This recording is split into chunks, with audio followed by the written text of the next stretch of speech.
Assalamualaikum warahmatullahi wabarakatuh. Gimana kabarnya kalian semua? Baik, dalam video ini Ibu akan membahas tentang sistem pencernaan.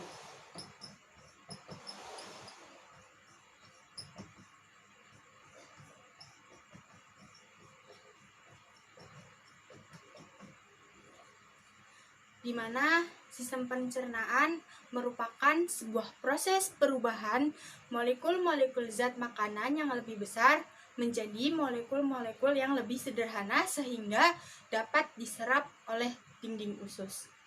Nah, proses pencernaan makanan ini dibedakan menjadi dua.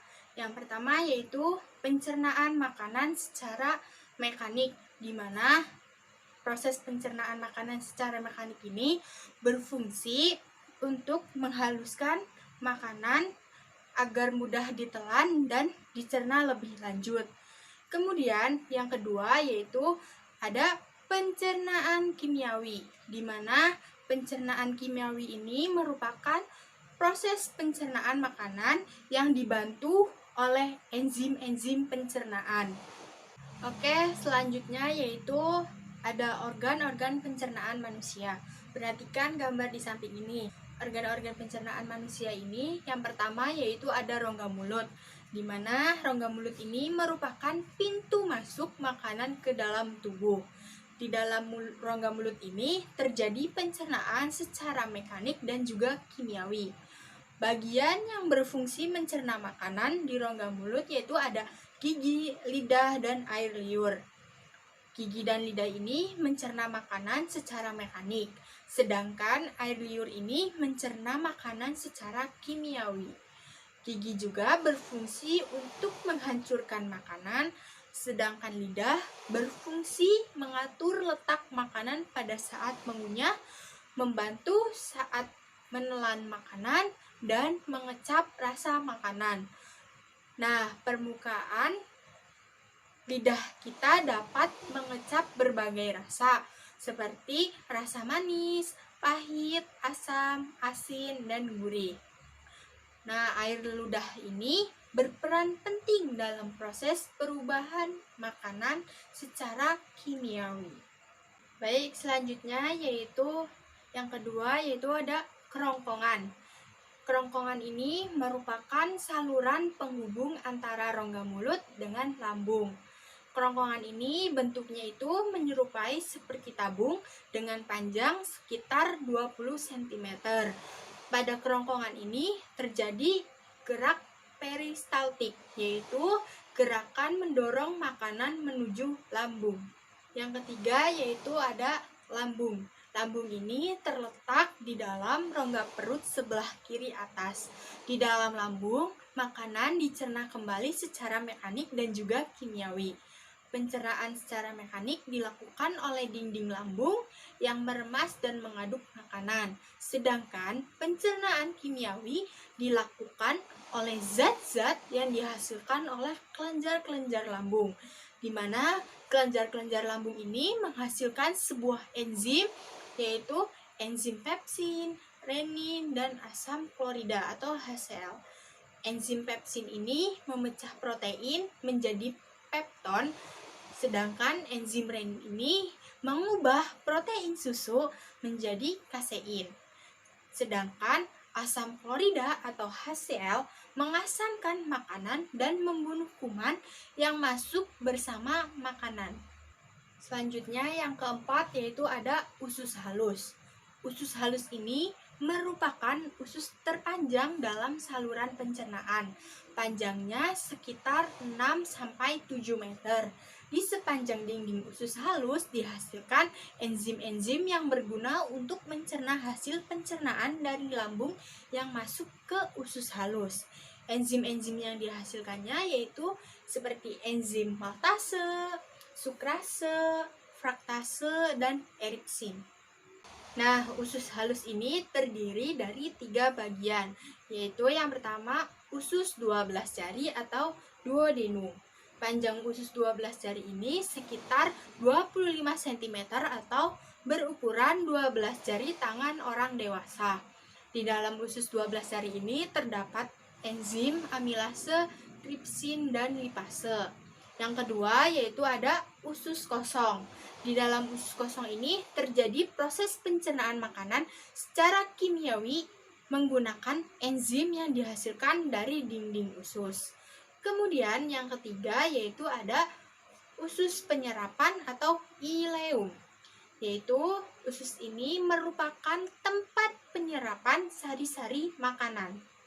Organ pencernaan yang selanjutnya yaitu ada usus besar. Di dalam usus besar ini terjadi penyerapan air dan pembusukan sisa makanan yang dibantu oleh bakteri E. coli. Proses pembusukan ini menghasilkan kotoran yang kemudian akan dikeluarkan melalui anus. Kemudian, organ pencernaan yang terakhir yaitu ada anus. Anus ini merupakan tempat keluarnya zat sisa makanan yang sudah tidak diperlukan oleh tubuh manusia atau yang sering disebut dengan feses. Nah, selanjutnya yaitu proses pencernaan makanan pada manusia. Makanan pertama kali akan masuk ke mulut. Nah, di dalam mulut ini makanan akan dicerna secara mekanik oleh gigi dan lidah. Selain itu, makanan juga dicerna secara kimiawi oleh enzim-enzim pencernaan. Kemudian, makanan ditelan dan masuk ke kerongkongan. Di kerongkongan terjadi gerak peristaltik, yaitu gerakan yang mendorong makanan menuju lambung.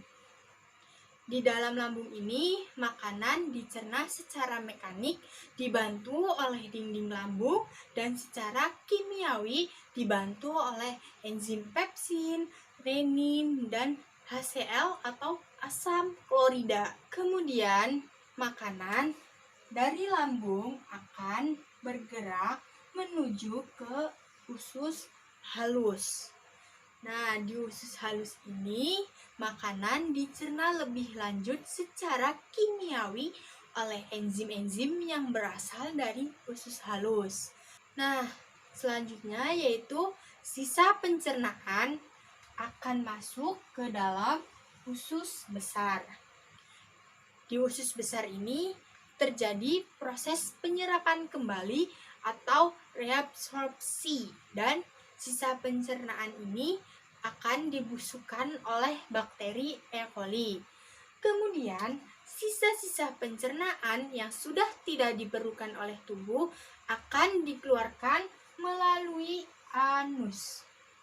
Adapun gangguan pada sistem pencernaan manusia, yaitu yang pertama ada gastritis, di mana gangguan ini disebabkan oleh radang akut pada dinding lambung yang disebabkan karena makanan kotor atau kelebihan HCl dalam lambung. Kemudian yang kedua yaitu ada hepatitis, yaitu penyakit yang disebabkan virus yang menyerang hati. Yang ketiga yaitu ada kolitis, yaitu penyakit yang disebabkan oleh peradangan usus besar.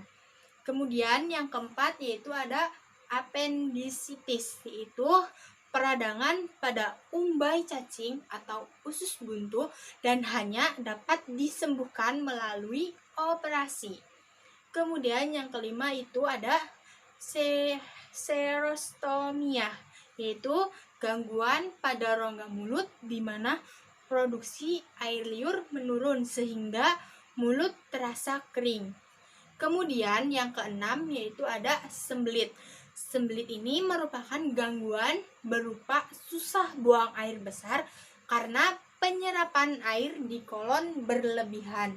Kemudian yang terakhir yaitu ada diare, yaitu infeksi mikroorganisme di kolon atau usus besar sehingga feses cepat keluar.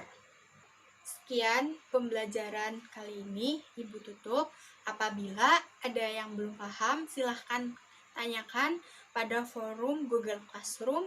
Terima kasih. Wabillahi taufik wal hidayah. Wassalamualaikum warahmatullahi wabarakatuh.